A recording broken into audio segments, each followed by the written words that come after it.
சங்கீதம் 80 சங்கீதக்காரனுடைய ஒரு கதறல் இருக்கும். ஒரு ஒரு ஒரு வலியுடன் கூடிய ஒரு விண்ணப்பம் இருக்கும். அதில் 4, 5, 6, 7 வசனங்கள் நான் வாசிக்கிறேன். அதில் ஒரு வார்த்தை சொல்லுவார், சேனைகளின் தேவனாகிய கர்த்தாவே, உமது ஜனத்தின் விண்ணப்பத்துக்கு விரோதமாய் நீர் எதுவரைக்கும் கோபம் கொள்வீர் அப்படிம்பார். அந்த வார்த்தை கவனிச்சிங்களா? உங்களுடைய ஜனத்துக்கு விரோதமா இல்ல, உமது ஜனத்தின் விண்ணப்பத்துக்கு விரோதமா. ஏன்னா நான் எவ்வளோ கேட்டுட்டேன் ஆண்டவர் உங்ககிட்ட, நான் எவ்வளோ கேட்டுட்டேன். அடுத்த வார்த்தையில் சொல்றாரு, கண்ணீராகிய அப்பத்தை அவர்களுக்கு போஜனமாகவும் மிகுதியான கண்ணீரே அவர்களுக்கு பானமாகவும் கொடுத்தீர். ஆண்டவரை ஜெபிக்க உட்கார்ந்தாலே அழுக மட்டும்தான் வருது.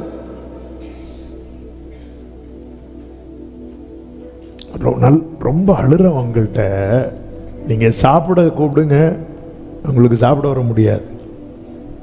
அதான் கண்ணீராகி அப்பத்தை அவர்களுக்கு போஜனமாகவும். எல்லாரும் சாப்பிட்டுட்டு இருக்கும்போது நான் மட்டும் உட்கார்ந்திருந்து இயேசுவேன்னு சொல்லி அழுதுட்டு இருக்கிறேன். எல்லாரும் தண்ணி குடிக்கும் போது நான் மட்டும் என் கண்ணீரை டேஸ்ட் பண்ணிட்டு இருக்கிறேன். இப்படி அழுது கண்ணீர் வாயில வரும் தெரியுமா?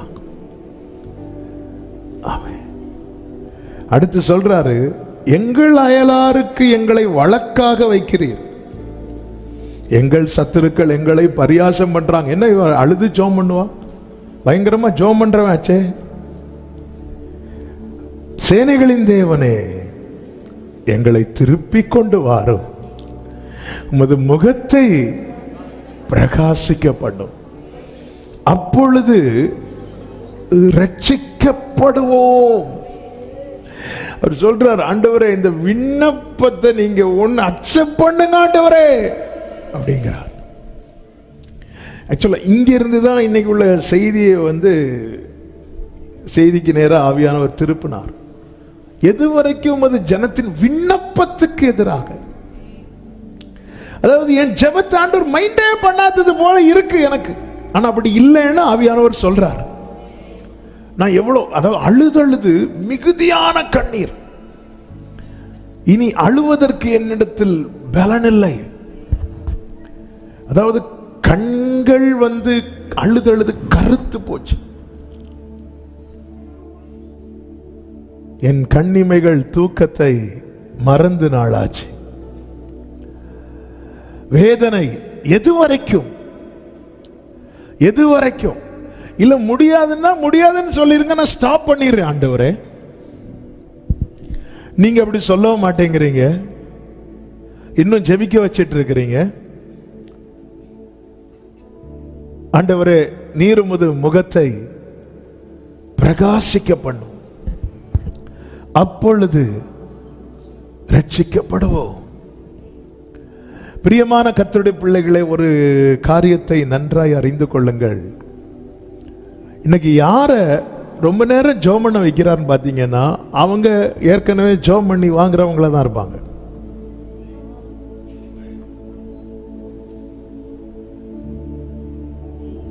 இப்போ அடுத்த ஸ்டெப்புக்குள்ள நம்ம மெதுவா என்ட்ராக போறோம். நான் ஜெபம் பண்ணி இன்னைக்கு எனக்கு ஒரு காரியம் கிடைக்காம இருக்கு. எஸ், நான் ஜெபம் பண்ணி எனக்கு இன்னொரு காரியம் கிடைச்சிருக்கு. ஏற்கனவே ஜெபம் பண்ணி வாங்கியிருப்பாங்க தெரியுமா? ஏற்கனவே ஜெபம் பண்ணி இவங்கள தான் இப்போ சில காரியத்துக்காக ரொம்ப நேரம் ஜெபம் பண்ண வச்சிருக்கிறேன். என்ன ஒரு காரியத்துக்காக ரொம்ப நேரம் ஜெபம் பண்ண வைக்கிறாருன்னா, என் வாழ்க்கையில இன்னொரு காரியத்துக்காக ஜெபம் பண்ண உடனே அவர் தந்திருக்கிறார். தானியேலின் புஸ்தகம் 9வது அதிகாரத்தில் தானியேல் ஜெபம் பண்ண உட்கார்றார். அது வேளை வர சொல்றார் பாருங்க. 21வது வசனம். அப்படி நான் ஜெபம் பண்ணி கொண்டிருக்கும் போது முதல் தரிசனத்திலே நான் கண்ட புருஷனாகிய கபிரியேல் வேகமாய் பறந்து வந்து அந்திபலியின் நேரமாகிய வேளையிலே தானியேல் எத்தனை வேளை ஜெபம் பண்ணுவாரு? 3 வேளை, காலை மதியம் மாலையில் ஜெபம் பண்றாரு. அப்போ அந்த ஈவினிங் அவருடைய பிரேயர் டைம் அது. அவர் ஜெபம் பண்ண உட்காந்து ஜெபம் பண்ணி அவருடைய பிரேயர் அதுல இருக்கு. தானியேலுடைய பிரேயர் அதுல இருக்கு. அந்த பிரேயர் அவ்வளோத்தையும் நீங்க வீட்டில் போய் வாசிங்க, எவ்வளவு நேரம் ஆயிருக்குன்னு பாருங்க. இந்த 9வது அதிகாரத்தை எவ்வளவு நேரத்தில் வாசித்துடலாம்? ஒரு 2 நிமிஷம், ஒரு 3 நிமிஷம். சரி, அவரை கொஞ்ச நேரம் அவருடைய பிரேயர் டைம்னு வைங்களேன். அவர் ஜெபம் பண்ணிட்டு இருக்கும் போதே கேப்ரியேல் வேகமாய் பறந்து வந்து அந்தி பலி நேரமாகிய வேளையில என்னை தொட்டான் அப்படின்னு இருக்கு. அதாவது ஜெபம் முடியல, பதில் வருது. ஜெபம் பண்ணிட்டு முடிக்கல, வேகமாய். அடுத்த வசனத்தை பாருங்கள், 23. நீ மிகவும் பிரியமானவன், ஆதலால் வேண்டிக் கொள்ள தொடங்கின போது, நீ வேண்டிக் கொள்ள தொடங்கின போதே கட்டளை வெளிப்பட்டது. பாத்தீங்களா? நீ வேண்டிக் கொள்ள ஸ்டார்ட் பண்ண உடனே கட்டளை வெளிப்பட்டது. நான் வந்தேன், நான் அதை அறிவிக்க. ஜெபம் பண்ணிட்டு இருக்கும் போதே தொட்டாச்சு, பதில் வந்துச்சு. இதே தானியேல் 10வது அதிகாரம் 1வது வசனத்தில் ஒரு காரியம் அவனுக்கு வெளியாக்கப்பட்டது. அதை வைத்து அவர் எவ்வளவு நாள் ஜெபம் பண்றார் அப்படின்னா, 2வது வசனத்தில் சொல்லப்பட்டிருக்கிறது, 3 வாரம் அளவும் துக்கித்துக் கொண்டிருந்தேன். அந்த 3 வாரம் முடிந்த பிறகு ஒரு தரிசனம், அதிலே ஒருவன் வந்து நிற்கிறான். அவன் என்ன சொல்லுகிறான் என்றால், 11-12 வசனங்களிலே, பிரியமான புருஷனாகிய தானியேலே, நான் இப்போது உன்னிடத்திற்கு அனுப்பப்பட்டு வந்தேன். 12வது வசனம், தானியேலே பயப்படாதே, நீ அறிவை அடைகிறதற்கும் உன்னை உன்னுடைய தேவனுக்கு முன்பாக சிறுமைப்படுத்துகிறதற்கும் உன் மனதை செலுத்தின முதல் நாள் துவங்கி உன் வார்த்தைகள் கேட்கப்பட்டது. அப்ப ஜெபம் பண்ண என்னைக்கே ஜெபம் பையாச்சு, வார்த்தை கேட்டாச்சு. ஆனா வந்தது எவ்வளவு நாள் கழிச்சு? ஏனா அடுத்த வசனம், பெர்சியா ராஜ்யத்தின் அதிபதி 21 நாள் மட்டும் என்னோடு எதிர்த்து நின்றான். நல்ல கவனிச்சிங்களா? பதில் வந்தாச்சு, ஆனா கொஞ்சம் டிலேயா வருது. ரீசன் என்ன அப்படின்னு அவர் சொல்றாரு, நீ ஜெபம் பண்ண 21 நாள் இருக்குல்ல, இது ஆல்ரெடி ஏற்கனவே பலமுறை சொல்லப்பட்டது. ஆனா இது தேவையானதுனால இப்ப நான் உங்களுக்கு சொல்றேன். அந்த 21 நாள் எனக்கு யுத்தம் இருந்துச்சு. நீங்க 21 நாள் துக்கத்தோடு இருந்த, உபவாசத்தோடு இருந்த, தேவையான அளவுக்கு மட்டும் ஃபுட் எடுத்த, மற்ற காரியங்கள் எல்லாம் நீ அவாய்ட் பண்ணின, எல்லாத்தையும் அவாய்ட் பண்ணி. தானியேலுடைய ஃபாஸ்டிங் அப்படிப்பட்ட ஃபாஸ்டிங். மோசையின் ஃபாஸ்டிங் இருக்கு, தானியேல் ஃபாஸ்டிங் இருக்கு. மோசையின் ஃபாஸ்டிங்னா தண்ணி கூட குடிக்காத ஃபாஸ்டிங். அது வேணும்னா மலை மேலே ஏறணும். மலை மேலே ஏறணும்னு என்ன தெரியுமா? பேகை தூக்கி தோல்ல போட்டு ஏறதில்லை, அதுக்கு தண்ணி வேணும். மலை மேலே ஏறணும்னா இன்னும் அவரோட நெருங்கணும். நம்ம இன்னும் மலையடி வாரத்திலிருந்து தண்ணி குடிக்காம ஃபாஸ்டிங் இருந்துட்டு முதல் நாள் மலையடி வாரம், 2வது நாள் ஐசியூல ஆளுங்க தண்ணி குடிக்காம. இது அப்படி இல்லை. அந்த உறவுக்குள்ள போயிட்டா நமக்கு உண்ணவும் முடியல, உறங்கிடவும் முடியல, எண்ணங்களும் ஏக்கங்களும். தானியேல் ஃபாஸ்டிங்னா என்ன அப்படின்னா, 3வது வசனத்துல சொல்றாரு, அந்த 3 வாரங்களாகிய நாட்கள் நிறைவேறும் மட்டும் ருசிகரமான அப்பத்தை நான் புசிக்கவும் இல்லை, இறைச்சியும் திராட்சரசமும் என் வாய்க்குள் போகவும் இல்லை. அதாவது இந்த டேஸ்டா சாப்பிடுறது இருக்கு, தேவைக்கு சாப்பிடுறது இருக்கு. தேவைக்கு சாப்பிடுறது நம்ம பசியார, இந்த டேஸ்டா சாப்பிட்றது நம்ம மனசார சாப்பிட்டுட்டு இப்படியே இருப்போம், கண்ணே தள்ளிட்டு. நான் கொஞ்ச நேரம் நடந்துட்டு வரேன். ஏன் நடக்க போறோம்? கொஞ்சம் ஓவர் ஆயிட்டு. ஆமாம், இது யாரும் விதிவிலக்கு கிடையாது. அவர் தேவைக்கு கொஞ்சம் தண்ணி எடுக்கிறாரு, கொஞ்சம் சாப்பாடு எடுக்கிறாரு. இந்த டேஸ்ட்டை எனக்கு இந்த ஃபுட்டு தான் வேணும் இல்லை, அவாய்ட் பண்ணுறாரு.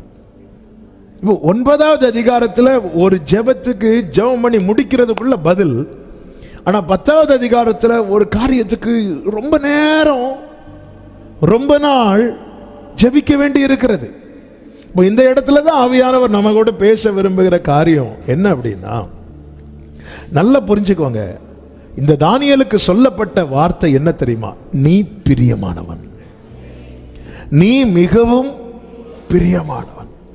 அப்ப அவருக்கு யார் ரொம்ப பிரியமானவர்களோ அவர்கள் நன்மைகள் அடையக்கூடாது என பிசாசானவன் என்ன செய்வான்னா வழியிலே தடை பண்ண ரெடியா இருப்பான். யுத்தம் நடக்கும், நமக்கு தெரியாது. நீ கவனிச்சீங்கன்னா தெரியும், எல்லாருக்கும் எல்லாம் சீக்கிரம் கிடைக்கும், நமக்கு மட்டும் சீக்கிரம் வராது. எங்க பந்தியில கூட நமக்கு முந்தின இலையில இருக்கிறவனுக்கு வர சாம்பார் ஊத்த நமக்கு கிட்ட வரும்போது தீந்துரும். புரியும்படியா சொல்றேன். நம்ம வரும்போதே தெரியும், கரெக்டா இந்த இடத்துல வரும்போது தீந்துரும், கரெக்டா தீரும். அடுத்து எதிர்பார்ப்பு, அடுத்து வருவானா இல்ல அடுத்து ரசந்தானா நமக்கு தெரியாது.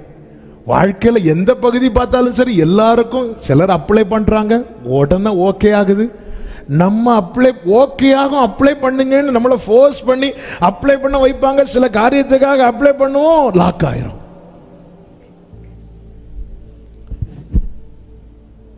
சில சொல்லுவாங்க, நான் கொஞ்ச நாளாவே பிசினஸ் பண்ணணும். எனக்கு ஒரு ஏவுதல் இருந்து பாஸ்டர். சரி பண்ணீங்களா? நான் ஒரு 3-4 வருஷம் வேண்டாம்னு வச்சேன். அப்புறம் பண்ணலாம்னு சொல்லிட்டு ஒரு ஸ்டெப் எடுத்து வச்சேன், போட்டாங்க மொத்த உலகத்துக்கே லாக்டவுன். என்ன ஏவுதல் தெரியல. ஏன் ஆண்டவரே போராட்டம்? ஏன் ஆண்டவரே முடியல? ஆமென். சொல்லப்படுகிற சவுண்ட்ஸ் ரூம்ல இருக்கிறவங்க, ஆமென். ஏன் நமக்கு தெரியல. ஆனா ஒரு காரியத்தை நல்லா புரிஞ்சுக்கோங்க, எனக்கு டிலே ஆகுதுன்னு சொல்லிட்டு நீ ஜெபத்தை விட்டுட்டேன்னா அந்த இடத்துல நீ தோக்கல, அவரை ஜெயிக்க விடாம பண்ற நீ. எனக்கு இது நடக்க மாட்டேங்குதுன்னு அந்த காரியத்துக்காக நான் ஜெபித்த விட்டுட்டேன்னா எனக்காக ஒருத்தர் ரிஸ்க் எடுத்து யுத்தம் பண்றார் தெரியுமா? அவரை நீ கனவீனப்படுத்துற. அதனாலதான் ஆண்டவர் சொல்றாரு, உன் ஜெபத்தை விட்டுறாத. எங்க நமக்குன்னு ஒருத்தங்க ஹெல்ப் பண்ண வராங்க, அவங்க எப்படியாவது இந்த காரியத்தை நமக்காக செய்து தரணும்னு சொல்லிட்டு இறங்கி வராங்க. அவங்க இறங்கி வந்ததுக்கு அப்புறம் நம்ம எனக்கு ஒண்ணு அது வேண்டாம் அப்படி சொல்லிட்டு போனா அது அவங்களை எவ்வளவு அவமானப்படுத்துறது, எவ்வளவு கனவீனப்படுத்துறது. எங்க நம்ம பிரேயரை ஸ்டாப் பண்ணி சத்துருவுக்கு ஆண்டவரை ஜெயிக்க முடியாது. சாத்தான் மேல எழுதப்பட்டது தோல்வி என்னதான். ஆனா கர்த்தர் எனக்காக யுத்தம் பண்ணணும்னா நான் நிக்க வேண்டிய இடத்துல நிற்க வேண்டியது அவசியமா இருக்கிறது. ஆமென் சொல்லுங்க பார்க்கலாம். கர்த்தருக்கு மாத்திரம் மகிமை உண்டாவதாக. அவர் யுத்தம் பண்ண வரார். 21 நாள் மட்டும் தாவீது துக்கத்தோடு இருக்கிறான். அந்த 21 நாள் யுத்தம், அன்னைக்கு மட்டும் அவர் வரலன்னு வைங்களேன், தானியேல் இன்னும் 22வது நாள் இருந்திருப்பார். தானியேல் செட் பண்ணிட்டு 21 நாள் இருக்கல, வந்துட்டாரு. அப்ப நம்ம பிரச்சனை என்னன்னா, இப்போ ஆகஸ்ட் ஜெபம் வருதா, இந்த காரியத்துக்காக நான் எவ்வளவு நாள் ஜெபம் பண்ண போறேன்? அதுதான் தப்பு, அதுதான் தப்பு. என்ன தொடணும். நான் எதுக்காக ஜெபம் பண்ணிட்டு இருக்கிறேனோ அந்த காரியம் என்ன டச் பண்ணணும். தூதன் தானியேலை தொட்டான். ஆமென் சொல்லுங்க பார்க்கலாம். தூதன் சொல்றார், நீ ஜெபம் பண்ண அன்னையில இருந்து உன் ஜெபம் கேட்கப்பட்டாச்சு. ஆனா பெர்சியா நாட்டு ராஜ்யத்தின் அதிபதி 21 நாள் மட்டும் என்னோடு எதிர்த்து நின்றான். அவ்வளவுதான். அவன் வந்து ஃபைட்ல பண்ண மாட்டான், இப்படி இடல நிற்பான். அப்போ யுத்தம் நடக்கும். யுத்தம் நடக்கும் போது என்ன ஆகும்னா கொஞ்சம் டிலே ஆகும். அதனாலதான் பைபிள் சொல்லுகிறது, நீ தாமதித்தாலும் அதற்கு காத்திரு. நம்ம ஜெபம் பண்ணி பார்ப்போம். ஏன்னா ஒரு ஜெபத்துக்கு பதில் எப்படி கிடைச்சது? உடனே கிடைச்சிட்டு. அதனால உடனே கிடைக்கலையா, வேண்டாம், அப்படி அல்ல. ஆண்டவரே இந்த காரியம் எனக்கு ரொம்ப தடையா இருக்கு, ஆனா தருவேன்னு வாக்கு தந்திருக்கிறார். அப்ப இந்த காரியத்துக்கு என்னை அறியாத ஒரு யுத்தம் வான மண்டலத்தில் நடந்து கொண்டிருக்கிறது. அப்போ என்னை ஜெபிக்க வைக்கிறதுக்கு தான் கர்த்தர் வார்த்தையை தந்துட்டே இருக்கிறார். ஆண்டவர் வந்து பவுல்ட்ட உன்னை ஒரு பாம்பு கடிக்கும்னு சொன்னாரா? இல்ல. ஆனா என்ன சொன்னார்? நீ வந்து சாட்சியாக நிக்கணும்னு சொல்றார். கப்பர் சேதமே அல்லாமல் உயிர் சேதம் வராது. ஆனா எவ்வளவு பிரச்சனை பாருங்க, காத்தடிக்குது, கப்பர் சேதம். அடுத்து மெலித்தா தீவுக்கு போனாங்க, எல்லாரும் சேஃப் ஆயிட்டாங்க. பவுல் கையில மட்டும் இந்த பாம்பு கடிக்குது. பவுல் பதறல்ல, பவுல் உதறான். ஏன்னா அவனுக்கு தெரியும் என் மேல திட்டம் இருக்கிறது, என் மேல கர்த்தருடைய வார்த்தை இருக்கிறது, நான் அவருக்கு மிகவும் பிரியமானவன்.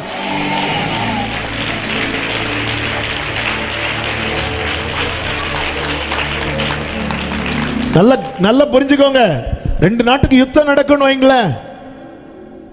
இந்த நாட்டில் இருக்கிறவங்க அந்த நாட்டு மக்களை யுத்தம் பண்ணி ஜெயிக்கிறாங்க அப்படின்னா எல்லாரையும் விட்டுடலாம். ஆனா ராஜா பிள்ளைங்க இருப்பாங்க தெரியுமா, அவங்கள விட மாட்டாங்க.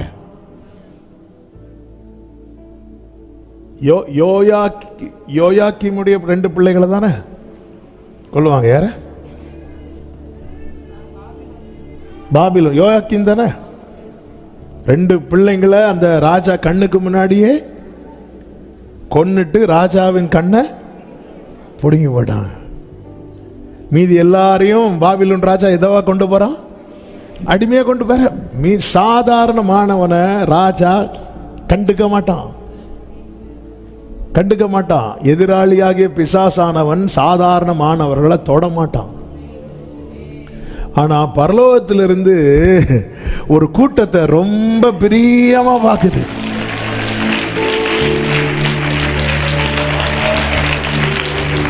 உன் ஜெபத்துக்கு ஏன் உடனே பதில் வந்து தானியேலே, நான் மிகவும் பிரியமானவன். உன் ஜெபத்துக்கு ஏன் உடனே பதில் வரல தானியேலே, நான் மிகவும் பிரியமானவன். ஆமென், ஆமென். பிரியமான புருஷனாகிய தானியேலே, உன் ஜெபத்துக்கு ஏன் பதில் வந்துச்சு? நான் பிரியமானவன். உன் ஜெபத்துக்கு ஏன் பதில் வரல? நான் பிரியமானவன். போராட்டம் எங்க நடக்குது? அவன் எதிர்த்து நிற்கிறான். என் ஆண்டவரை யாருக்காவது எதிர்க்க முடியுமா? 105வது சங்கீதம் 28வது வசனத்தில் என்ன சொல்லப்பட்டிருக்கிறது? 105:28. அவர் இருளை அனுப்பி அந்தகாரத்தை உண்டாக்கினார். அடுத்த வார்த்தை, அவருடைய வார்த்தைகளை எனக்காக தேவன் அனுப்பின வார்த்தைகளை எதிர்க்கிற வல்லமை எங்குமே கிடையாது. புறப்பட்டு வந்தார், சத்துரு தடையா நிற்கிறான், ஃபைட் நடக்குது. இங்க ஃபைட் நடக்கணும்னா தானியேல் ஜெபத்தில் இருக்கணும். எனக்காக அவர் யுத்தம் பண்ணுகிறார், எனக்காக போராடுகிறார். நான் என்ன பண்ணிட்டு இருக்கிறேன்?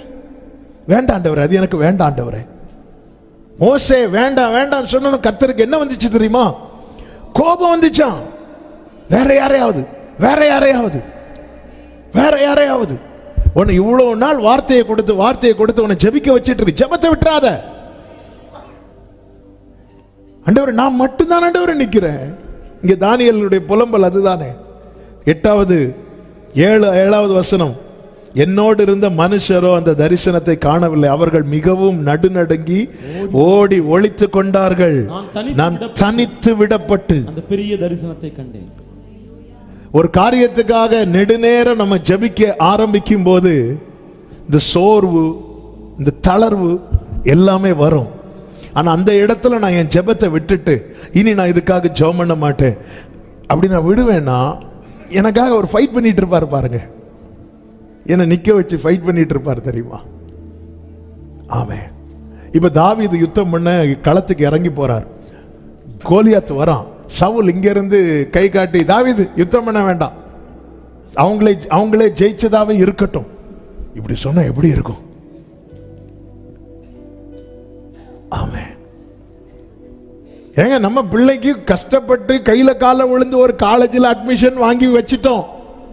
பிள்ளை நான் படிக்க போலன்னு சொன்னா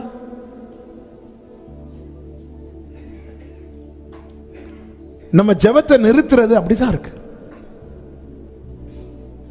அவர் எனக்கா இறங்கி வருகிறார், புறப்பட்டு வருகிறார்.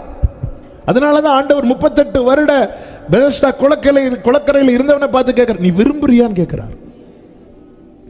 ஏன்னா தற்செயலாகவோ சும்மாவோ ஆண்டவர் எங்கேயுமே போக மாட்டார். ஆண்டவர் திட்டம் பண்ணி நிறைவேற்றுகிறவர். அதனாலதான் அங்கே பாருப்ப, நான் வந்தது உன்னை சுகமாக்க. நீ விரும்புறியா? நீ விரும்புறியா? எனக்காக கர்த்தர் ஏதாவது செய்யணும் அப்படிங்கிற ஒரு ஏக்கம் உங்களுக்கு இருக்கும்னா, நீங்க எந்த காரியத்துக்காக ஜெபம் பண்ணிட்டு இருக்கிறீங்களோ அந்த ஜெபத்தை விட்டுறாதீங்க. எலியா பாருங்க, அக்கினி இறங்க எவ்வளவு நேரம் ஜெபம் பண்ணாரு? மொத்தம் எலியா பயன்படுத்தின வார்த்தைகள் எத்தனை தெரியுமா? ஒரு 40-42 வார்த்தைகள் தான், அவ்வளவுதான். ஏன்னா காலையிலேருந்து ஃபுல்லாக பாகால் தீர்க்கதரிசிகள் டைம் எடுத்துட்டாங்க, ஃபுல் டைம் அவங்க எடுத்துட்டாங்க. எலியா பேசாமல் வெயிட் பண்ணிட்டே இருக்கிறார். கத்துட்டு, நீங்கள் எவ்வளோ நேரம் கத்துறீங்களோ கத்துங்க. இப்போ எலியா டேர்ன் வருது, அந்தி பலி செலுத்துக்கிற டைம் ஆச்சு, ஈவினிங் முடிய போகுது. நேராக வந்தார், செய்ய வேண்டியதெல்லாம் செஞ்சுட்டு, என்னை கேளும் என்னை கேளும், ஆபிரகாமின் தேவன், ஈசாக்கின் தேவன், யாக்கோபின் தேவன், நீ சொன்னபடி தான் இதெல்லாம் செய்தேன் என்பது எல்லாரும் அறியும்படிக்கு நீங்க பார்த்துக்கோங்க, என்னை கேளும். இப்படி இவ்வளவுதான். சர்ண வானத்தில் இந்த அக்கினி இறங்கிச்சு பாருங்க, அவ்வளவுதான். அதே எலியா மலைக்காக ஜெபம் பண்ண போறார். சாஸ்தாங்கமாய் தலை முழங்கால படுற அளவுக்கு பணிகிறார். முதல் முறை குனிஞ்சு எழும்புறார், கேட்கல. ரெண்டாவதோட கேட்கல. ஒரே அதிகாரத்தில் ஜெபித்ததும் பதில் வருது. 7 முறை. மலைக்காக எத்தனை முறை தெரியுமா? 1-2 இல்ல, 7 முறை. அந்த 7வது முறையிலும் என்னதான் வந்துச்சு தெரியுமா? ஒரு கையளவு மேகம்தான். எது இதை சில காரியத்துக்காக நம்ம தொடர்ந்து ஜெபத்தில் தரித்திருக்க வேண்டியது.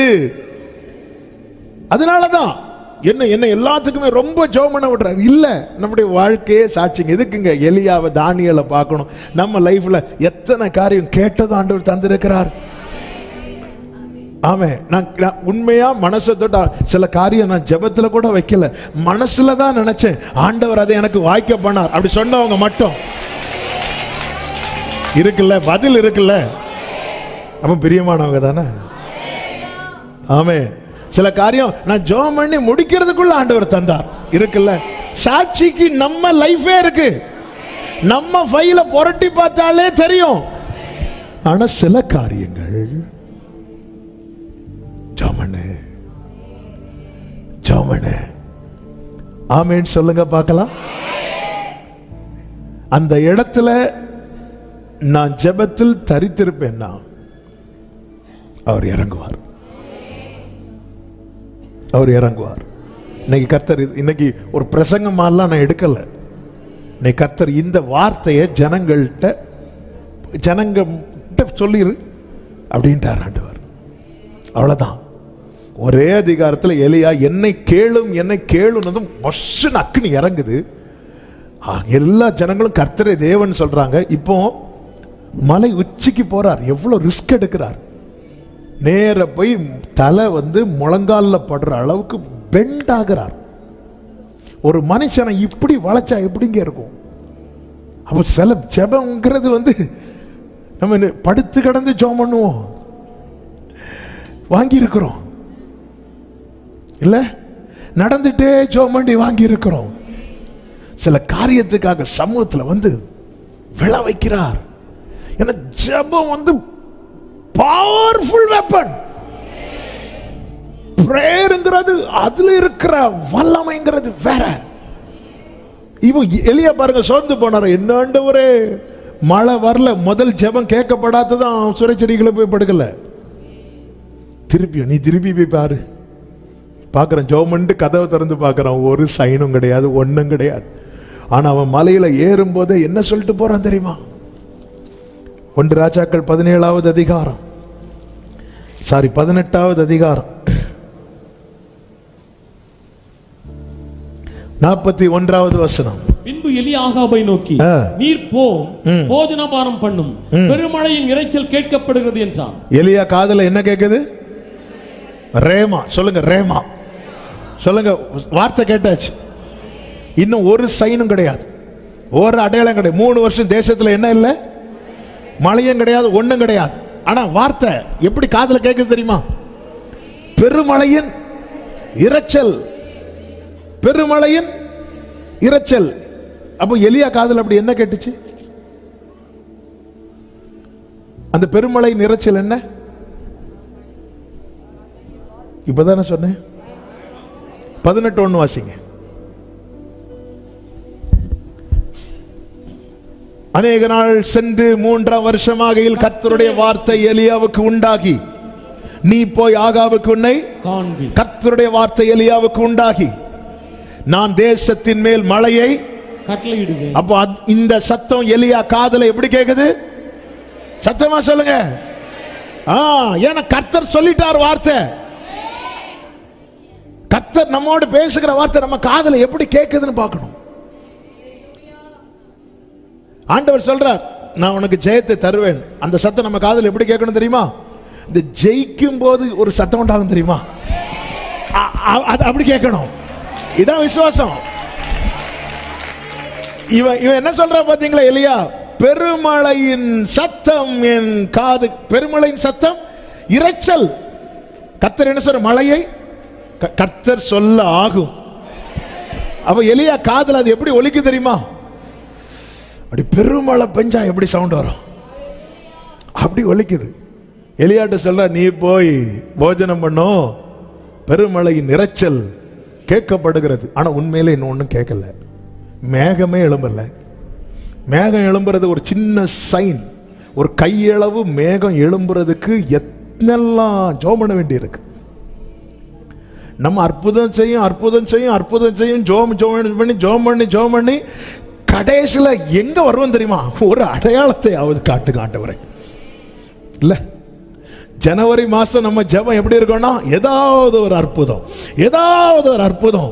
7 முடிஞ்சு இன்னும் 5 தான் இருக்கு. அட்லீஸ்ட் இந்த வருஷத்துல செய்வேங்கிறதுக்கான ஒரு அடையாளத்தையாவது. எலியா மலை மேல ஏறும்போது என்ன சொல்லிட்டு போறார் அப்படின்னா, பெருமழையின் இரைச்சல் கேட்கப்படுகிறது. அவர் நினைச்சிருப்பாரு, அப்படி சொன்னதும் மழை பொத்து அக்கினி பொத்துன்னு விழுந்தது போல மழையும் விழும். நேர போய் அப்படி சாஷ்டாங்கமாய் விழுந்து முழங்காலில் தலைப்படு இப்படி பார்த்துட்டே போய் பாரு. ஒன்றும் கேட்க மாட்டேங்குது. என் காதில் மட்டும்தான் சில நேரத்தில் நமக்கு மட்டும் மழை பெய்யறது மாதிரி இருக்கும். ஏதாவது ஃபேன் ஓடிட்டு இருக்கும், சர்ன்னு வரும். ஏன்னா மழை பெய்யுதா? இல்லை இல்லை இல்லை, நமக்கு மட்டும், எலியாவுக்கு மட்டும் கேட்டுட்டு இருக்கு. வாக்கு தத்துவம் நிறைவேறது வரைக்கும் உங்களுக்கு மட்டும்தான் அது கேட்கும்.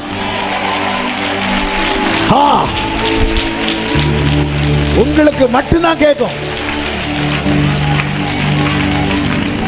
அதனாலதான் நீங்க வார்த்தை சொன்னாலே உங்க கூட இருக்கவங்களுக்கு பிடிக்காது.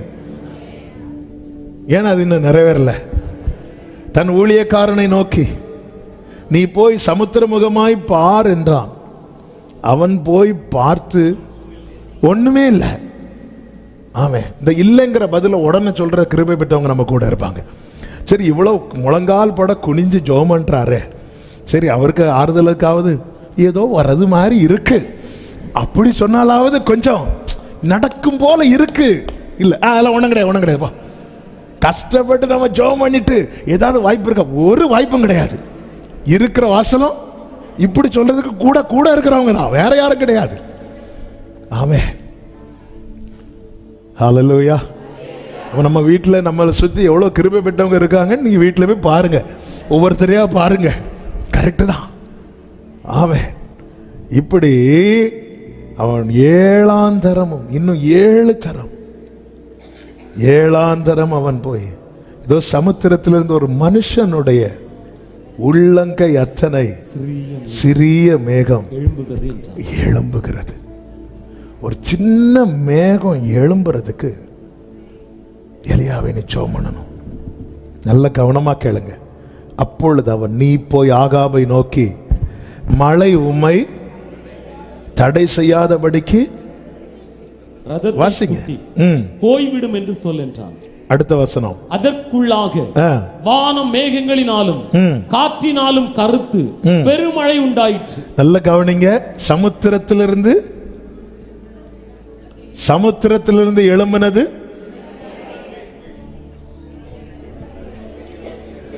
எலியா ஜெபத்தினால எழும்பினது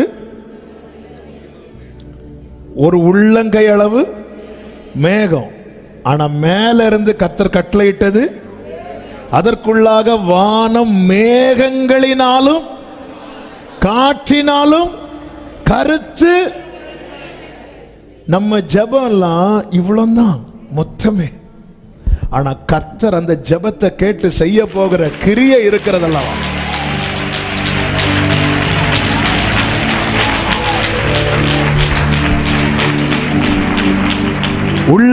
உள்ளங்கைன்னு தானே இல்ல பாருங்க, மொத்தம் ஜெபம் இவ்வளவுதான். ஹல்லேலூயா. இதை கேட்டு அவர் என்னங்க செய்வார்? இந்த இதுக்குள்ள என்ன வைக்க முடியும்? ஒரு கல் தோசை கூட வைக்க முடியாது. மொத்தமே நம்ம ஜெபம் 7 தடவை சாஷ்டாங்கமாய். அது என்ன சொல்லிட்டு மேல போறாரு தெரியுமா? பெருமழை. நம்ம கேட்ட வார்த்தைக்கும் நாம பண்ற ஜெபத்தை வச்சு பார்த்தா என்னப்பா கேக்குது உனக்கு? பெருமழை. ஆண்டவரே, என்னால் ஒன்றும் கூடாதென்று என்னை தந்து க்ளோரே சலமமரே கமமரோ. இப்பதான் அந்த பெருமழையே உண்டாகுது. பெருமழையே இப்பதான் உண்டாகுது.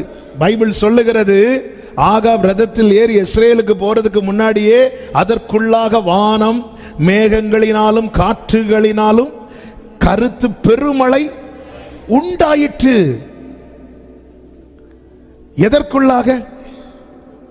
44 சொல்லப்பட்டிருக்க ஒரு சிறிய மேகம் எழும்புகிறது. அது எழும்ப ஆரம்பிக்குது. அப்ப இதுவரை எழும்ப விடாத அளவுக்கு ஒரு தடை. ஆனா என்னுடைய பிரேயருடைய ரிசல்ட் என்ன தெரியுமா? இது எழும்பும். என் ஜெபம் தூபம் போல எழும்பும். அது எழும்ப ஆரம்பிச்சுட்டுனா 6 தடவை பார்த்துட்டு எலியா மட்டும். அதனால கம்பேர் பண்ணக்கூடாது. நான் அதுக்கு ஜெபம் பண்ண உடனே கிடைச்சிட்டு இதுக்கு கிடைக்கல, அதனால நான் ஜெபத்தை விட்டோம். எங்க பிரேமா இருக்குல்ல, ஆண்டவர் என்ன சொல்லி அனுப்புவார்? நீ உன்னை ஆகாபுக்கு காண்பி, நான் தேசத்தில் மழையை கட்டளையிடுவேன். அதனால அந்த வேர்டு வந்து அவருக்கு ஒலிச்சுட்டே இருக்கு. அதனால காது எப்படி கேக்குதுன்னா பெருமழை இறைச்சல். போன் பண்றாங்க வெளிநாட்டில இருந்து நமக்கு வேண்டியவங்க, நாங்க நாளைக்கு காலையில் வந்துருவோம் சொல்றாங்க. நமக்கு அடுத்த நாள் காலையில் எந்த வண்டி போனாலும் நம்ம காதல் எப்படி தான் கேட்கும் தெரியுமா? அவங்க வந்துட்டாங்க. எலியா காதல் அப்படிதான் கேட்குது. ஆகாவே எல்லாம் ரெடி ஆகிக்கோங்க, பெருமழை இரைச்சல் கேட்கிறது அப்படிங்கிறார். இன்னும் மழையே உண்டாகல, இன்னும் ஒன்னும் உண்டாகல, ஆனா கேட்குது. போய் அதே மாதிரி என்னை கேளும். அதான் முதல் விசை இப்படி ஜெபம் பண்ண ஆரம்பிக்கும் போதே அவன்கிட்ட போய் நீ போய் பாரு அப்படிங்கிறார். ஆமே. என்ன சொல்ல முதல் விசை? ஓகே, கவனிங்க. முதல் விசை பாரும். அவன் சொல்ற ஒண்ணுமே இல்லை. நம்முடைய ஜெபத்துக்கு பதில் உடனே கிடைத்ததும் நம்மை சூழ்ந்திருக்கிறவர்கள் அறிவார்கள், நம்ம ஜெபத்துக்கு பதில் கிடைக்காததும் அறிவார்கள். ஆனா உங்க காதுல அந்த பெருமழை கேக்குதா? எது பெருமழை? வார்த்தை. அது மட்டும் ஸ்டாப் ஆயிட்டுனா உங்களால ஜெபம் பண்ண முடியாது. எலியா கிட்ட திரும்ப திரும்ப வந்து சொல்லல, நான் மழையை தருவேன் மழையை தருவேன். ஆனா நமக்கு ஸ்டாப் ஆயிரும்னு தெரிஞ்சு கர்த்தர் திரும்ப திரும்ப சொல்லிட்டு இருக்கிறார்ல. திரும்ப திரும்ப பைபிள் திறந்தா அதான் வருது, யூடியூப் ஆன் பண்ணா அதான் வருது, சர்ச்சுக்கு வந்து உக்காந்தா அதுதான் வருது, படுத்து சொப்பனத்திலையும் அதுதான் வருது. நான் என்ன ஆண்டவரே பண்ண?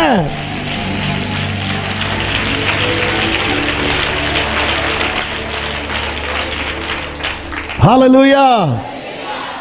சொந்து போகாம ஜெபம் பண்ணிருங்க.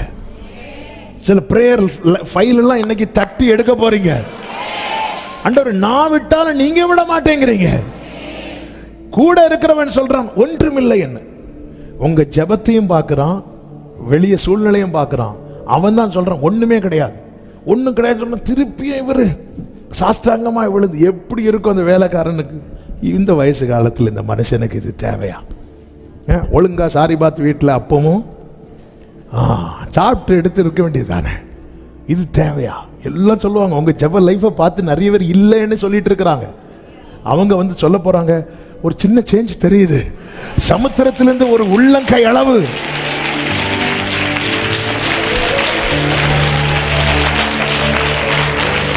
ஆமென். நீ நன்மையை அனுபவிக்க கூடாது என்பதிலே சத்துரு மிகவும் கவனமாயிருக்கிறான். ஆனா உன்னை கர்த்தர் தொடர்ந்து ஜெபிக்க வைத்து அந்த நன்மையை சுதந்தரிக்க வைப்பதே தேவனுடைய சித்தமாயிருக்கிறது. இயேசு இந்த பூமியில வந்து செய்த ஊழியத்துல பெரிய ஊழியம் எது சொல்லுங்க, குயிக்கா சொல்லுங்க.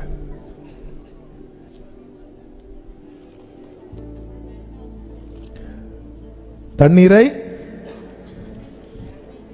ஃபாஸ்டிங் பிரேயர்ல அதெல்லாம் தான் நமக்கு மைண்ட்ல வரும்.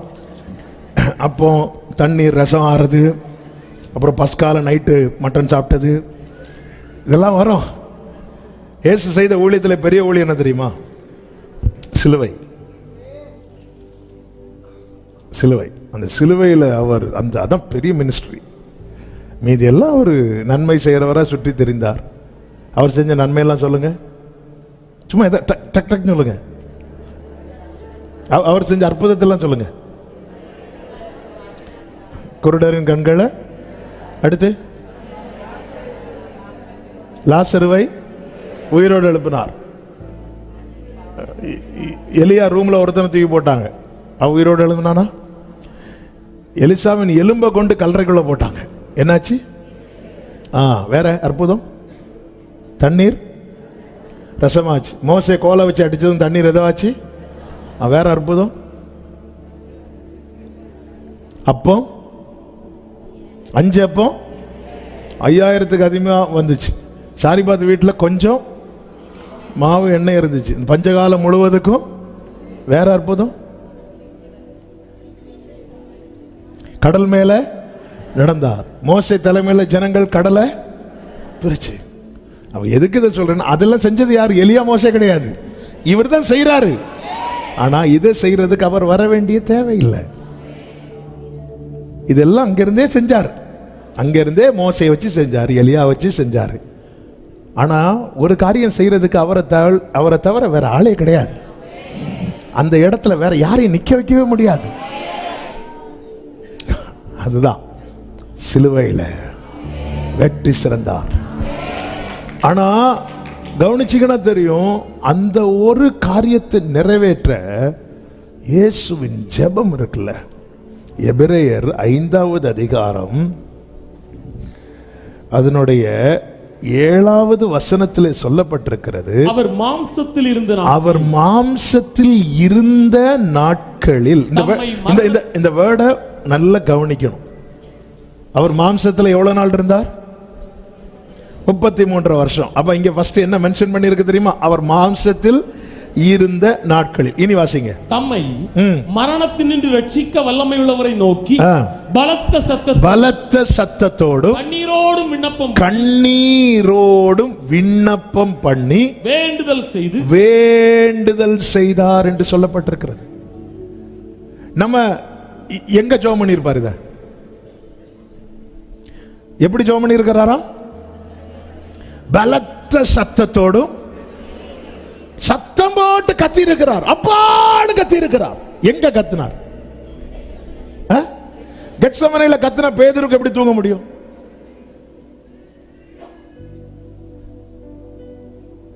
கெத்செமனேல அவருடைய ஜெபம் நமக்கு தெரியுது. இந்த பாத்திரம் என்னை விட்டு, கண்ணீரோடு கத்துறதுன்னா அப்படி நெஞ்சு உடைஞ்சு அழுறது. இதுக்காக இவர் அந்த ஒரு நைட்ல ஜெபம் பண்ணது. அவர் மாம்சத்தில் இருந்த நாட்களில் இந்த ஒரு காரியத்துக்காக அவர் தொடர்ந்து ஜெபம் பண்ணிட்டே வரார். இந்த வியூவில் ஆவியானவர் காண்பித்து தரும்போது தான் நீங்க மார்க் 6 நீங்க வீட்டில் போய் படிங்க. மார்க் 6, மத்தேயு 14:23 நீங்க பார்த்தீங்கன்னா தெரியும். அவர் ஜனங்களை அனுப்பிவிட்டு தனித்து ஜெபம் பண்ண ஒரு மலையின் மேல ஏறி அங்கே அவர் எங்க கத்தணும்னு நினைக்கிறாரோ அங்க தனியா போய் உட்காந்துருவார். அதனாலதான் சீஷர்களை அக்கறைக்கு போக என்ன பண்ணாரோ, அவங்க போக மாட்டேங்கிறாங்க. அந்த டைம்ல டயலாக், விசுவாச டயலாக் பேசிட்டு இருப்பார் பேதுரு.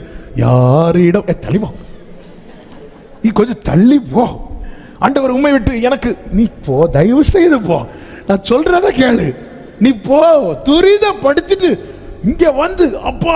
ஏன்னா அங்க வச்சு சொல்லுவாரு, ஜனங்கள் மேல் மனதுருகி மேய்ப்பன் இல்லாத ஆடுகளை போல இருக்கிறாங்க. அப்ப அந்த ஊழியத்தை நிறைவேற்றணும். என்ன நல்ல மேய்ப்பன் ஆடுகளுக்காக ஜீவனை. அப்போ அதுக்கு என்ன தேவை? ஏன்னா சத்துரு வந்த உடனே அவன் என்ன சொல்றான் தெரியுமா? நீ என்ன என் கூட மிங்கிளாயிரு, என்னை வணங்கிட்டேன்னா நான் எல்லாத்தையும் கொடுத்துட்றேன். நீங்க கவனிச்சீங்கன்னா தெரியும், பேதுருவை பார்த்து எனக்கு பின்னாக இப்போ சாத்தானன் எப்போ சொல்லுவார் தெரியுமா?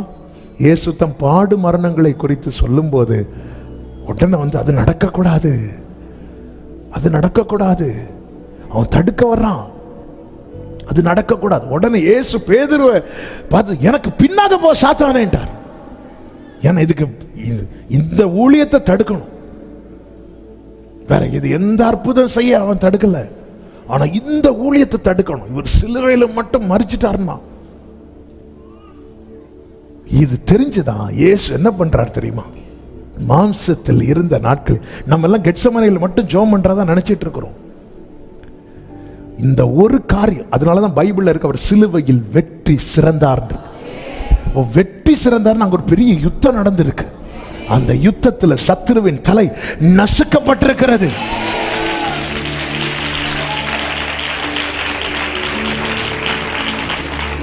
நம்ம எல்லாம் நாளைக்கு எக்ஸாமுக்கு இன்னைக்கு படிக்கிற ஆட்கள்.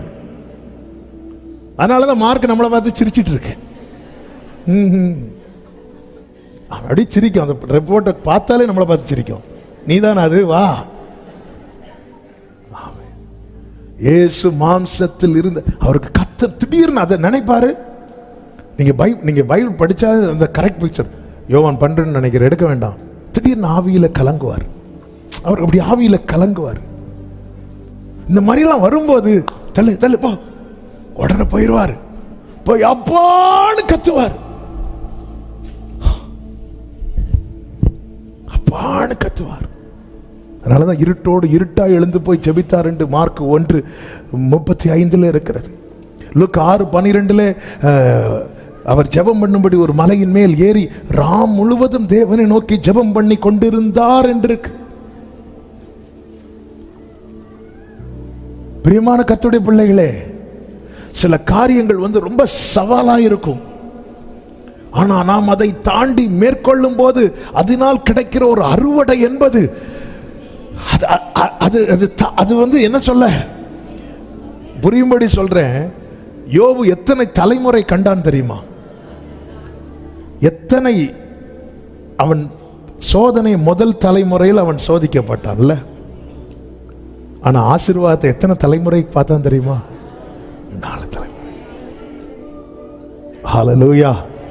சில போராட்டமான சூழ்நிலையில கர்த்தர் உங்களை தொடர்ந்து ஜெபிக்க வைத்து அதை மட்டும் நீங்க தாண்டி ஜெயிச்சிட்டீங்கன்னு வைங்களேன், உங்க கண்கள் பார்க்க போகிற நன்மை என்பது.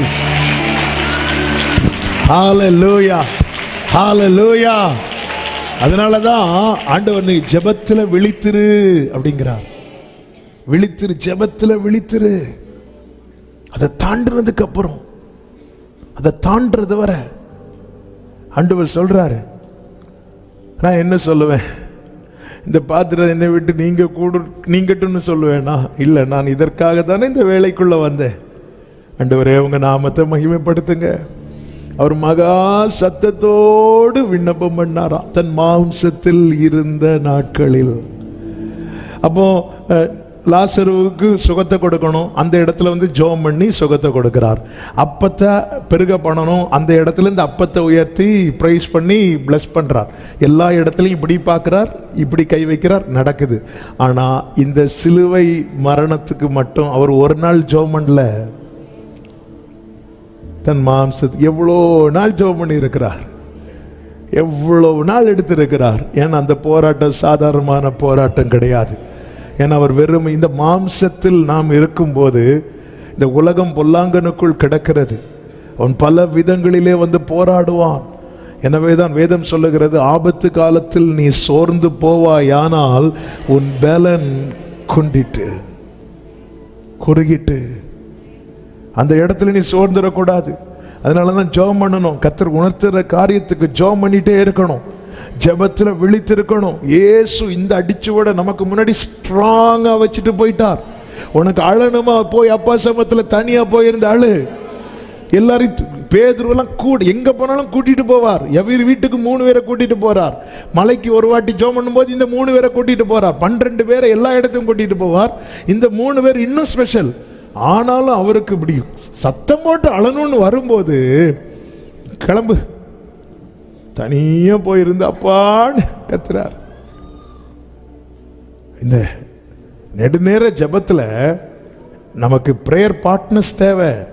எல்லாம் ரைட்டு தான், அதையும் தாண்டி தனியா போயிருந்து அழணும். அப்பா கிட்ட அழணும். வேதம் என்ன சொல்லுகிற தெரியுமா? தமது ஆத்ம வருத்தத்தின் பலனை கண்டு திருப்தி அடைந்தார். அதுல ஒரு நிறைவு இருக்குங்க, அதுல ஒரு திருப்தி இருக்கும். நேரம் ரொம்ப வேகமா போகுது.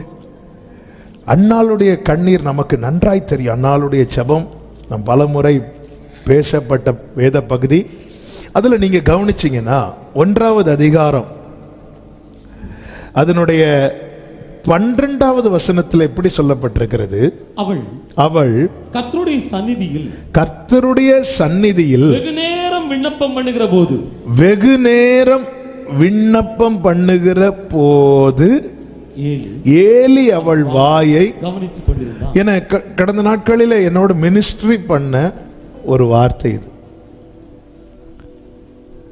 ஏன் ஏலி கவனித்தான் என்று சொல்லப்பட்டிருக்குன்னா, நமக்கு தெரியும் அவளுக்கான ரேமாவை கர்த்தர் யார் வாயில வச்சிருக்கிறார்?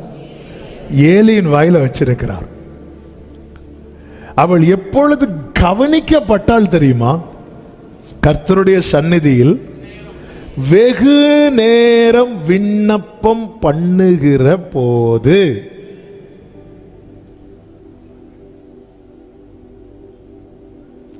நம்ம ஜெபம் கர்த்தர் திரும்பி பார்க்கிறதுக்குள்ள முடிஞ்சிடக்கூடாது. அவள் வெகு நேரம் விண்ணப்பம் பண்ணுகிற போது ஏலி அவள் வாயை கவனித்துக் கொண்டிருந்தான். இந்த அன்னாளை பற்றி நமக்கு தெரியும். எல்கானாவின் மனைவிகளில் ஒருவள் பெனினாள், இன்னொருவள் அன்னாள். அன்னாளுக்கோ பிள்ளை இல்லை என்று சொல்லப்பட்டிருக்கிறது. ஏன் இல்லையா? 5வது வசனத்தில் சொல்லப்பட்டிருக்கிறது, அன்னாளை எல்கானா சிநேகித்தபடியினால் அவளுக்கு இரட்டிப்பான பங்கு கொடுப்பான். கர்த்தரோ அவள் கர்ப்பத்தை அடைத்திருந்தார். கர்த்தர் அவள் கர்ப்பத்தை அடைத்திருந்தார். கர்த்தர் அவள் கர்ப்பத்தை அடைத்தபடியினால் அவளுடைய சக்களத்தி அவள் துக்கப்படும்படியாக அவளை மிகவும் விசனப்படுத்தும். இதுதான் 80வது சங்கீதத்துல சங்கீதக்காரன் சொல்றான், ஆண்டவரே அயலார் பார்த்து நிந்திக்கிறது மாதிரி சத்துரு பார்த்து பரியாசம் பண்ற மாதிரி என் விண்ணப்பத்துக்கு விரோதமாவே இருக்கிறீங்களே ஆண்டவரே. கர்த்தர் அவள் கற்பத்தை அடைத்தபடியினால் அவளுடைய சக்களத்தை அவள் துக்கப்படும்படி அவளை. ஒரு விஷயத்தை புரிஞ்சுக்கோங்க, கர்த்தர் உங்க வாழ்க்கையில சிலதை அடைக்கிறதுனால உங்களை சிலர் துக்கப்படுத்துறாங்கன்னா அது அவர்கிட்ட விட்டுருங்க, அவர் பார்த்துப்பார். என் ஆண்டவர் பிரமாணம் கொடுத்தார் மோசேக்கு. அதில் ஒரு பிரமாணம் என்ன தெரியுமா? நீ தீ வைக்கும்போது அந்த தீயினால யாருக்காவது டேமேஜ் ஆச்சுன்னா, ஒருவன் தீ கொளுத்தும் போது அந்த தீ கொளுத்துறதுனால பக்கத்தில் யாருக்காவது டேமேஜ் ஆச்சுன்னா அதனுடைய முழு உத்தரவாதமும் யார் தான் எடுக்கணும் தெரியுமா? தீயை கொளுத்துறவன் தான் எடுக்கணும். நான் எங்கள் வீட்டில் தீ வைக்கிறேன், அந்த தீ பறந்து போய் காற்றுல பறந்து போய் பக்கத்து வீட்டில் இருக்கிற வைக்கோல் மேலே பட்டு அந்த வைக்கோல்லாம் எரியுதுன்னு வைங்களேன், அந்த உத்தரவாதத்தை யார் எடுக்கணும் தெரியுமா? நான் தான் எடுக்கணும். இது கர்த்தர் கொடுத்த பிரமாணம். என் வாழ்க்கையில் கர்த்தர் ஒன்று அடைச்சிருக்கிறாருன்னா அதனால 4 பேர் என்ன பார்த்து பரியாசம் பண்ணுவாங்கன்னா அவர் பார்த்துப்பார். உங்கள் வாழ்க்கையில் சில காரியத்தை கர்த்தர் ஸ்டாப் பண்ணி வச்சிருக்கிறார். அது நிமித்தம் நீங்கள் துன்பப்படுத்தப்படுறீங்க. உங்களை துன்பப்படுத்துறவங்க அவர் நோட் பண்ணி வச்சிருவார். இந்த பெனினாளுக்கு கிடைத்த பெரிய பனிஷ்மெண்ட் என்ன தெரியுமாங்க? இந்த பெனினாளுக்கு கிடைத்த பெரிய பனிஷ்மெண்ட் என்ன தெரியுமா? பெனினாளுக்கு எத்தனையோ பிள்ளைங்க இருந்தாங்க, ஆனால் அன்னாளுக்கு ஒரு பிள்ளை வரது வர கர்த்தர் வெயிட் பண்ணிட்டு இருக்கிறார் அவன்கிட்ட பேசுறதுக்கு. நமக்கு கொடுக்கப்பட்ட நன்மை என்பது இன்னொருத்தங்களை அற்பமாய் பார்ப்பதற்கு அல்ல. நமக்கு கொடுக்கப்பட்ட நன்மை என்பது கர்த்தருக்கு மகிமை உண்டாகும். எனக்கு கொடுக்கப்பட்ட நன்மை நிமித்தம் நான் இன்னொருவரை அற்பமாய் பார்ப்பேன் என்றால் கர்த்தர் தம்முடைய பார்வையிலிருந்து என்னை தள்ளிட்டார்னு அர்த்தம். இந்த பெனினாளுக்கு எவ்வளோ பிள்ளைங்க இருந்தாங்க, ஒரு பிள்ளைய கர்த்தர் தெரிந்தெடுத்தாரா? இல்லை. நமக்கு இருக்கு, இன்னொருத்தங்களுக்கு இல்லை. நம்ம எப்படி பார்க்குறோங்கிறத கர்த்தர் இருந்து பார்த்துட்டு இருக்கிறார். எனக்கு உங்ககிட்ட இருக்கிற ஆண்டவர் அடைத்தார். ஏன் அடைத்தார்? ஏன் அடைத்தார்? நீங்க கீழே படிக்கும்போது தெரியும். நல்லா புரிஞ்சுக்கோங்க. அவ மேல அழைப்பு இருக்கு, பெனினாள் மேல அழைப்பு இல்லை. அதனால அவளுக்கு எல்லாம், பெனினாளுக்கு எல்லாம் அந்தந்த டைம்ல நடக்குது. ஆனா இவளுக்கு அப்படி இல்லை. அழைக்கப்பட்டவங்களுக்கு எது எப்போ நடக்கணும்னு அவர் தீர்மானிப்பார். பெனினாளுக்கு பிள்ளை பிறக்கிறதுக்கு தடை இல்லை, ஆனா சாமுவேல் வருவதற்கு பெரிய தடை. ஏன்னா சாமுவேல் அன்னாலே உனக்கான வார்த்தை ஏலின் வாயில இருக்கு, அந்த ஏலிக்கான வார்த்தை உனக்கு வரப்போகிற சாமுவேல் வாயில நான் வைக்க போறேன்.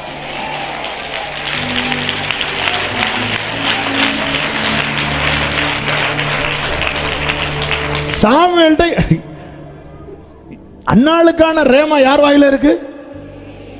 அந்த ஏலிக்கும் ஏலி குடும்பத்துக்கான வார்த்தை நீ யார் வாயில கர்த்தர் வைக்க போறார்? ஹalleluya. ஏன் டிலே ஆகுது? சாதாரணதா தராரு அவரு, தரது வெயிட்டா தர போறாரு.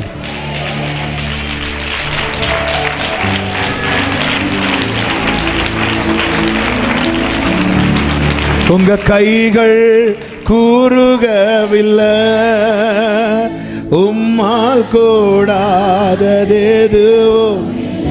ஆமென். உங்க கைகள் ஷலபபம் ரோலமம்ரே க்ளோரி உம்மா. ஆமென். உம்மால்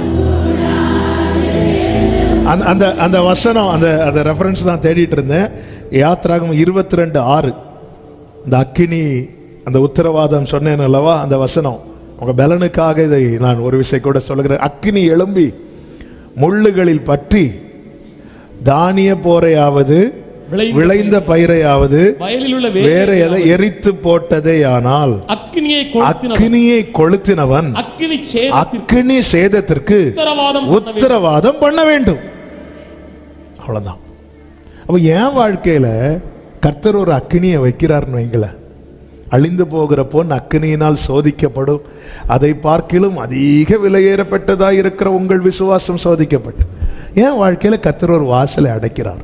அந்த வாசலை அடைச்சதுனால எனக்கு சில நஷ்டங்கள் வருது, எனக்கு சில காரியங்கள் இழப்பு வருது, அவமான நிந்தை வருதுன்னா அவர் உத்தரவாதம் எடுப்பார். அவர் தானங்க இந்த பிரமாணத்தை கொடுத்தார், அவர் தானங்க பிரமாணமே. யோபுவின் வாழ்க்கையில கர்த்தர் அனுமதித்ததுனால தானே எல்லாமே போச்சு. உத்தரவாதம் எடுத்தாரா இல்லையா? ஒன்னும் குறையாம. என்ன 500 போச்சா 1000, 10,000 போச்சா 20,000. என் வாழ்க்கையில கர்த்தர் ஒன்றை அனுமதிக்கிறார் என்றால் அவர் உத்தரவாதம் எடுப்பார். நம்புறவங்க நல்ல கைகளை தட்டி ஆமென். ஹalleluya. இனி நேர அன்னாளுக்கு வாங்க. ஆமென். இங்க என்ன சொல்லப்பட்டிருக்கு தெரியுமா? கர்த்தர் என்கிட்ட பேசின வார்த்தையை நான் அப்படியே சொல்றேன். இந்த எல்கானா அன்னாளை சிநேகித்தபடியால் அவளுக்கு என்ன கொடுப்பானா? மற்றவங்களுக்கு கொடுத்ததை விட ரெட்டிப்பானதை கொடுப்பான். அந்த வசனத்துல தான் சொல்லப்பட்டிருக்கும், கர்த்தரோ அவள் கற்பத்தை. இந்த உலகத்துல நம்ம நேசிக்கிறவங்க இருப்பாங்க, ஆனா அவங்களுக்கு என்னெல்லாம் முடியுமோ அதெல்லாம் கொடுப்பாங்க. நமக்கு வேண்டியதெல்லாம் கொடுப்பாங்களான்னு கேட்டா முடியாது. அவங்களுக்கு முடிகிறதெல்லாம் கொடுப்பாங்க. எல்கானாவால கொடுக்க முடியாதது தான் சாமுவேல். ஏன் ஆண்டவர் எல்கானாவால கொடுக்க முடியல? ஆண்டவர் சொல்றார், அத அவளை நேசிக்கிற நான் கொடுக்கிறேன். பெனினாள் அன்னாள் நான் நேசிக்கிறேன், நான் நேசிக்கிறேன், அடைச்சிட்டு நான் கொடுப்பேன். அவ இதுவரைக்கும் பிள்ளைய யார்கிட்ட கேட்டுட்டு இருக்கிறா தெரியுமா? எல்கானாட்ட. அது வரைக்கும் வாசல் அடிபட்டுட்டே இருக்கு. அவ என்கிட்ட கேட்கட்டும். எல்கானா வீட்டுக்கு வரும்போது இவள் என்ன செய்து கொண்டிருப்பாள் தெரியுமா? அழுது கொண்டே இருப்பாள். இதுவரை அவள் கண்ணீரை ஊற்றினது எல்கானாவுக்கு முன்னாடி. எல்கானா சொல்றாரு, ஏன் அழுகிறாய்? எல்கானாக்கு தெரியாத ஏன் அழுறான்னு? தெரியும். ஏன் சாப்பிடாது இருக்கிறாய்? அதாவது சாப்பாடு இருக்குல்ல, அப்புறம் எதுக்கு நீ அழுதுட்டு இருக்க? நமக்கு சோறு தானே முக்கியம் சொல்ற மாதிரி சொல்றாரு. அதான் சாப்பாடு இருக்குல்ல, நீ ஏன் சாப்பிடாம இருக்கிற? அப்படியே அழுதுட்டே பார்க்கிறா. யோ மனுஷா, இவ்வளவு நாளா உனக்கு தெரியலையா நான் சாப்பாடுக்கு அழுதுட்டு இருக்கிறேன்? இப்ப அடுத்து 10 குமாரரை பார்க்கலும் நான் உனக்கு இப்படியே சொல்லுங்க. சில நேரத்தில் நம்மை நோக்கி வருகிற ஆறுதலின் வார்த்தையெல்லாம் கேட்டு கேட்டு தளர்ந்தாச்சு இல்ல? கர்த்தர் இன்னும் உன்னை வைத்திருக்கிறார் அல்லவா? இப்படிதான் அன்னைக்கு கேட்டு பலப்பட்டேன். நான் சும்மா இருந்தாலும் இந்த சக்களத்தி அவன் வேற என்ன பார்த்து. சிலர் பார்த்துருக்கீங்களா?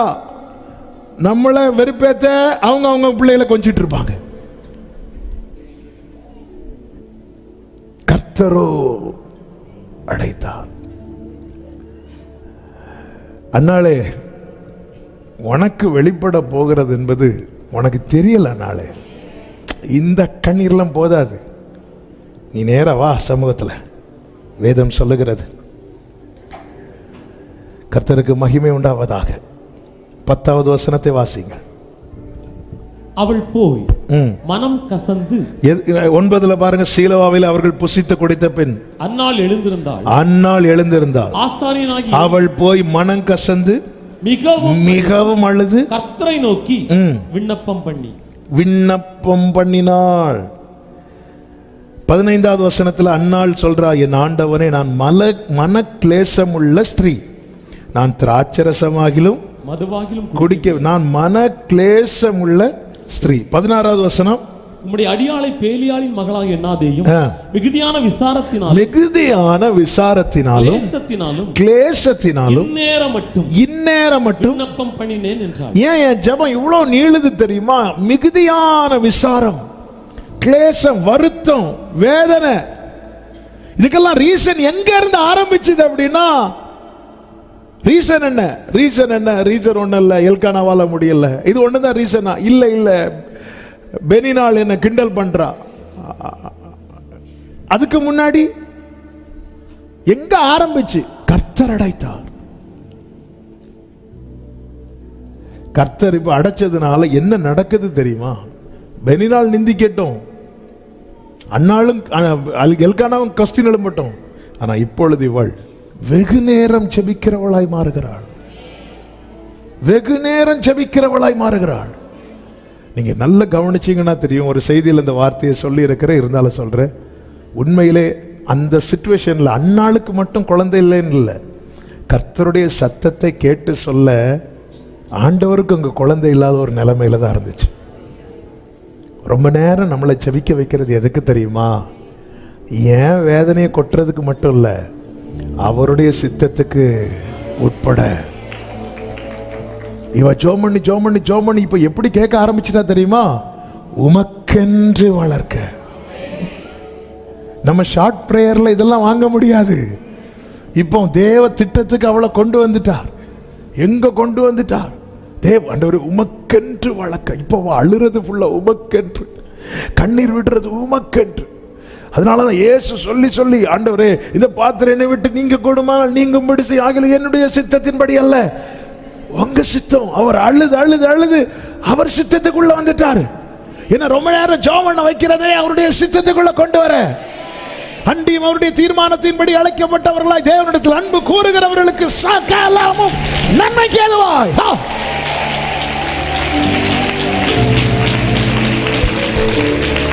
என் காரியம் வாய்க்கப்பட நான் ரொம்ப நேரம் ஜெபம் பண்ணணும்னு அவசியம் இல்லை. ஆனா நான் கேட்கிற காரியத்துக்குள்ள தேவனுடைய ஒரு பெரிய திட்டம் இருக்கிறதானால் நான் ஜெபம் பண்ணி தான் ஆகணும். ஹல்லேலூயா. எகிப்திலே யோசேப்பு உயர்த்தப்படுவதற்கு பானபாத்திரக்காரன் வெளியே போனதும் சொன்னாலே சான்ஸ் கிடைச்சிருக்கும். ஏன்னா ஒருவன் 2 பேர் இருந்தாங்க, ஒருத்தனை தூக்கில் போட்டாங்க. இந்த பானபாத்திரக்காரன் மட்டும் போய் ராஜா கிட்ட பேசினா ஃபேவர் கிடைச்சிருக்கும். ஆனா டிலே ஆகுது. யோசேப்புக்கு ஜாப் டிலே ஆகுது.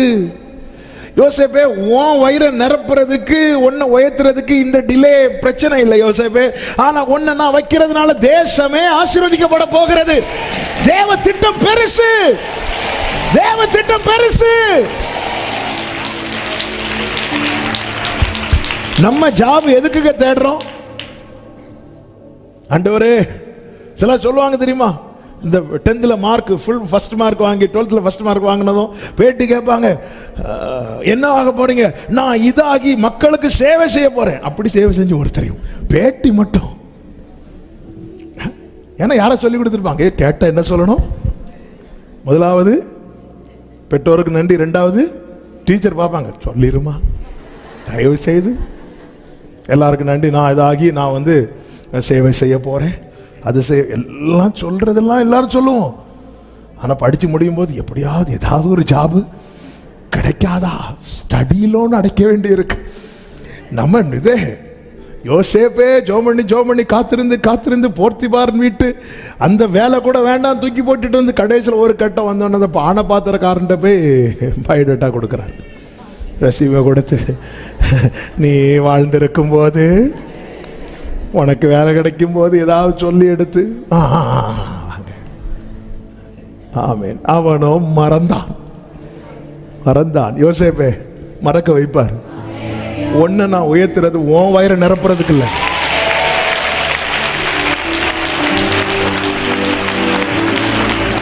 ஆமென் சொல்லுங்க பார்க்கலாம். கிரகிக்க முடியாத காரியத்தை, கிரகிக்க முடியாத காரியத்தை, கிரகிக்க முடியாத காரியத்தை கர்த்தர் வாழ்க்கையில செய்ய வைக்கவே.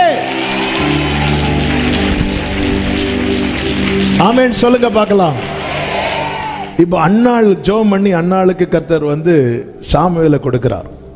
சாமுவேலை வாங்கிட்டு அன்னாள் ஒரு பாட்டு பாடுவார்.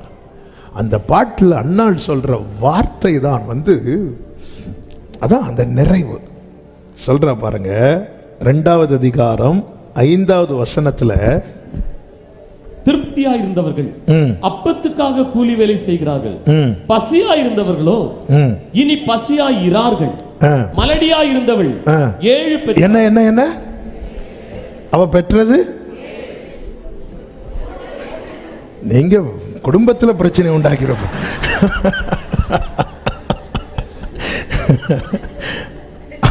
அவ பெற்றது, ஆனா அவ சொன்னது 7ன்னு என்ன தெரியுமாங்க? அந்த நிறைவு. பெனினாளுக்கு நிறைவு வரல. அதனால இன்னொருத்தைய பார்த்து ஒருத்தங்க இன்னொருத்தங்களை அற்பமா பார்க்கறது, இதை கிண்டல் பண்றது, பரியாசம் பண்றதுக்கு ரீசன் என்ன தெரியுமா? அவங்களுக்கு எவ்வளவு இருந்தாலும் என்ன இல்லை, அதான் திருப்தியா இருந்தவர்கள் அப்பத்துக்காக கூலி வேலை செய்யறாங்க. இந்த எல்கானா அண்ணாளுக்கு அவளுக்கு கொடுத்ததை விட எக்ஸ்ட்ரா ஒரு லெக் பீஸ் வச்சு கொடுத்துட்டாரு. அவ இங்க ஒரு பிள்ளை, இங்க ஒரு பிள்ளை, காலில் ஒரு பிள்ளை, கையில ஒரு பிள்ளை, 10 பிள்ளைகளை பார்க்கிலும் எல்லாம் வச்சு, ஆனாலும் திருப்தி இல்லை. அந்த லெக் பீஸ் அவளுக்கு வச்சா பாரு, திருப்தி இல்லை. எவ்வளோ கொடுத்தாலும் திருப்தி இல்லை. ஆனா உன்னை ரொம்ப வெயிட் பண்ண வச்சுட்டு ஒன்னு தருவாரு பாரு.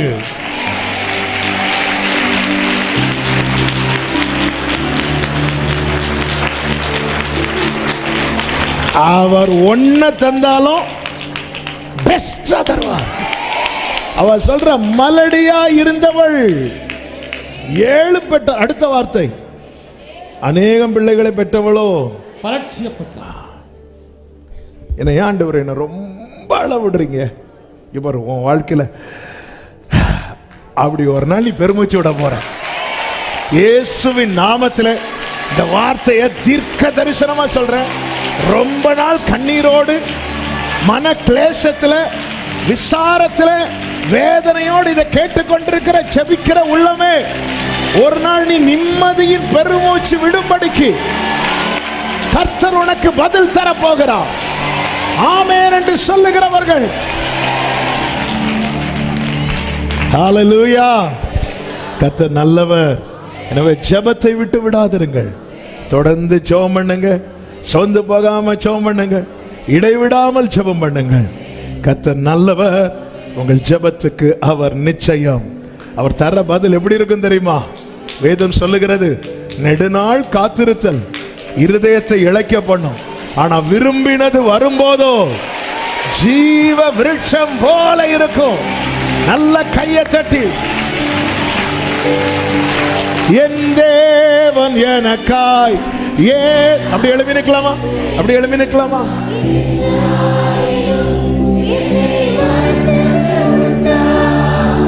என் தேவன் எனக்காய் என்றாகிலும் கிரகிக்க முடியா காரியம் செய்தி சர்வஞானியே, கிரகிக்க முடியா சர்வஞானியே,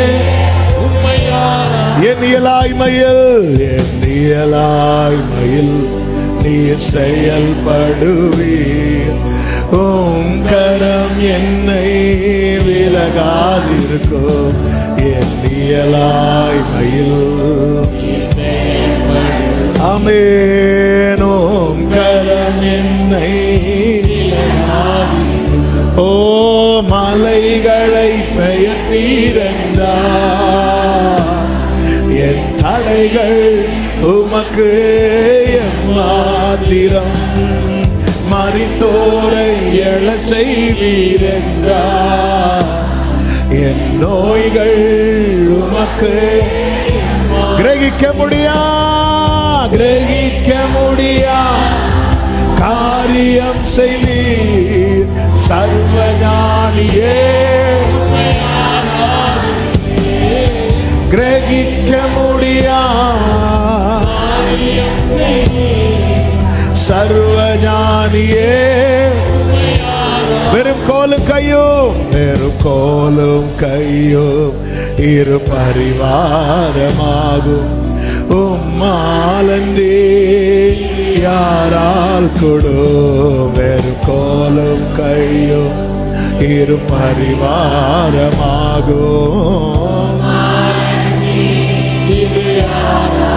ஆமென். ஆகாயத்து பட்சிகளை போஷிப்பீரண்டா, என்னையும் போஷிப்பது. காட்டு புஷ்பங்களை உடுத்துவதும் நீரண்டா, குறைகளை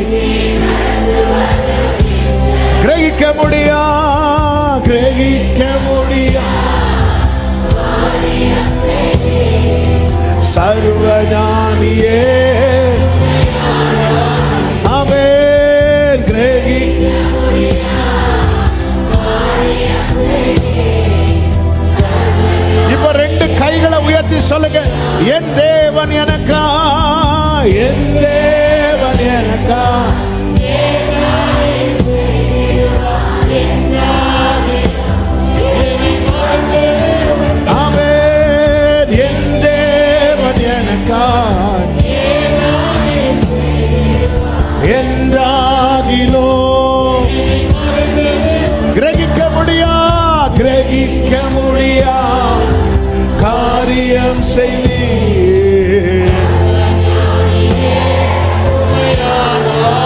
ஹல்லேலூயா. கிரகிக்க முடியாது. ஆமென்.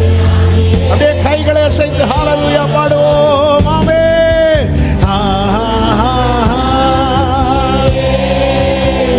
சலபகரோ ரிமம்ரோ செலரே ரித்தனலராட்டரா. ஆமென். Glory.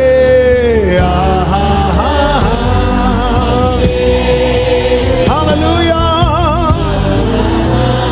Jesus. Amen. Hallelujah. Hallelujah. நல்ல கைகளை தட்டி தேவனுக்கு மகிமை. முழு பலத்தோடு ஒரு ஜெப அபிஷேகம், ஜெபாக்கினி, ஜெபாவி உங்க பிள்ளைங்க மேல ஊற்றப்படுவதாக. ஜெபித்து ஜெயமெடுக்க, ஜெபித்து ஜெயமெடுக்க, ஜெபித்து ஜெயமெடுக்க. கிருபை, கிருபை, கிருபை, கிருபை, கிருபை, கிருபை, கிருபை. ஜெபி, ஜெபி, ஜெபித்து ஜெயமெடுக்க.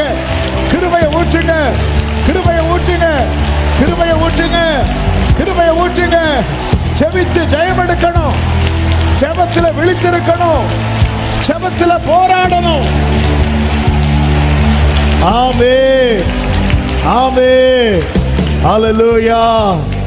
விசுவாசத்துல நின்னு ஜெபத்துல போராடினா வெற்றி நிச்சயம். ஹல்லேலூயா. சீஷர்களுக்கு விசுவாசம் இருந்துச்சு, அதனாலதான் விரட்டுனாங்க. ஆனா ஒருவனுக்குள்ள இருக்கிற பேய் போகல. உடனே இயேசுட்ட வந்து கேட்பாங்க, ஆண்டவர் எங்களால ஏன் முடியல? இயேசு சொல்வார், இந்த ஜாதி பிசாசு ஜெபத்தினாலும் உபவாசத்தினாலுமே அன்றி. ஃபெய்த் கரெக்டு தான்ப்பா, ஆனா நீ ஜெபத்துல போராட மாட்டேங்கிறியே. சில காரியத்தை நீ, ஏன்னா இதே சீஷர்கள் தான் சொல்லிட்டு வராங்க, நாங்க சொல்ல கட்டளையிடும் போது பேய்கள்லாம் ஓடுது. அப்போ ஒரு சைடு நடக்குது, இன்னொரு சைடில் டிலே ஆகிட்டே இருக்கு. அப்போதான் இயேசு சொல்றாரு, டிலே ஆகுதுன்னு தெரியுதுல்ல, உட்காந்துரு, ஜெபத்தில் உட்காந்துரு. இயேசு இரவு முழுவதும் ஜெபம் பண்ணிட்டு பொழுது விடிந்த போது வந்து அவனுக்குள்ள இருக்கிற பேயை பார்த்து போ அப்படிங்கிறார். அது போயிட்டு. அப்போ நமக்குள்ள ஃபெய்த் விசுவாசத்தில் நின்று ஜெபத்தில் போராடும் போது விசுவாசத்தில் நிற்கணும், ஜெபத்தில் போராடணும், நம்பிக்கையை அறிக்கை செய்யணும். நம்ம லைஃப் வந்து இப்படி மாறட்டும். விசுவாசத்தில் நிற்கணும். விசுவாசம் இல்லைன்னா ஒன்றுமே இல்லை. விசுவாசத்தில் நின்று ஜெபத்தில் போராடணும், நம்பிக்கை அறிக்கை செய்யணும். பைபிள் ஃபுல்லாக பரிசுத்தவான்களை இப்படி தான் பார்க்க முடியும். நம்ம ஜெயிக்க முடியும். அவன் கர்த்தர் அடைச்சி வச்சிருக்கிறார்னா அவர் தரதுக்கு தான் அடைச்சி வச்சிருக்கிறார். அவன் சகோதரி தரதுக்கு தான் அடைச்சி வச்சிருக்கிறார், தரக்கூடாதுன்னு இல்லை. அவன் அவ கிடைச்சதும் அவன் என்ன சொல்ற பார்த்தீங்களா, மலடியா இருந்தவள். அதனால அர்த்தம் தெரியுமா, ஆண்டவர் நான் காத்திருந்த அந்த பெயின் இப்போ இல்லைப்பா, நான் இவ்வளவு நாள் வடிச்ச கண்ணீர் இப்போ என் கண்ணிலே இல்லை, என் இருதயம் மகிழ்கிறது, என் கொம்பு அவருக்குள் களி ஊறுகிறது, உயருகிறது.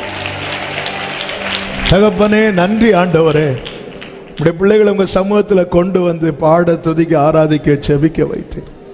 எங்களோடு பேசினீர், செபிக்க எங்களை பலப்படுத்தினீர். சில காரியங்கள் இன்னும் தாமதமாகிறது. நாங்கள் ஜெபத்தை விட்டுடலான்னு நினைச்சோம். இல்லை இல்லை, நீ ஜெபத்தை விட்டு நான் என்ன நீ கனவீனப்படுத்துற. நான் உனக்காக ஒரு பெரிய யுத்தம் நடத்திட்டு இருக்கிறேன். நீ தொடர்ந்து ஜெபம் பண்ணு, ரிசல்ட் உண்டு. இந்த நாளில் எங்களோடு நீர் பேசின அன்புக்காக நன்றி ஆண்டவரே. தொடர்ந்து எங்களை பலப்படுத்துவீராக. ஒவ்வொருவரை ஆட்கொள்ளும். வருகிற நாட்களிலே ஜெபத்தில் போராட, விசுவாசத்தில் நின்று ஜெபத்தில் போராடி நம்பிக்கையோடு வெற்றியை சுதந்தரிக்க கர்த்தர் ஒவ்வொருவருக்கும் அனுகிரகம் செய்யும்படி ஜெபிக்கிறோம். ஆட்கொள்ளும், ஆசீர்வாதியும், சமாதானத்தோடு அனுப்புங்க. சாட்சியா கொண்டு வாங்க. விசேஷமாய் அடுத்த மாதம் முழுவதும் இருக்கிற ஆகஸ்ட் ஜெபத்தை கரத்தில் தருகிறோம். ஜெய கம்பீர சத்தம் ஒவ்வொருவருடைய வாழ்க்கையிலும் கூடாரங்களிலும் முழங்கும்படிக்கு தேவனே எழுந்தருளுவீராக என்று ஜெபிக்கிறோம். கிருபைக்குள்ள மறைத்துக் கொள்ள நாமத்தை மகிமைப்படுத்தும். எல்லா மகிமையும் கனமும் துதியும் ஸ்தோத்திரங்களும் ஒருவருக்கு மாத்திரம் செலுத்துகிறோம், இரட்சகர் இயேசு கிறிஸ்துவின் நாமத்தில் பிதாவே, ஆமீன். சேர்ந்து சத்தமாய் சொல்லுவோம். என் ஆத்துமாவே கர்த்தரை ஸ்தோத்திரி, முழு உளமையருடைய பரிசுத்த நாமத்தை ஸ்தோத்திரி. என் ஆத்துமாவே கர்த்தரை ஸ்தோத்திரி, கர்த்தர் செய்த சகல உபகாரங்களை மறவாதே. ஆமென். நம்முடைய கர்த்தராகிய இயேசு கிறிஸ்துவின் கிருபையும் பிதாவாகிய தேவனுடைய அன்பும் பரிசுத்த ஆவியானவருடைய ஐக்கியமும் சிநேகமும் பாதுகாவலும் நம் அனைவரோடும் எல்லா பரிசுத்தவான்களோடு கூட கர்த்தருடைய வருகை மட்டும் தங்கியிருப்பதாக. ஆமென். ஹல்லேலூயா. God bless you. கர்த்தர் உங்களை ஆசீர்வதிப்பாராக. ஆமென்.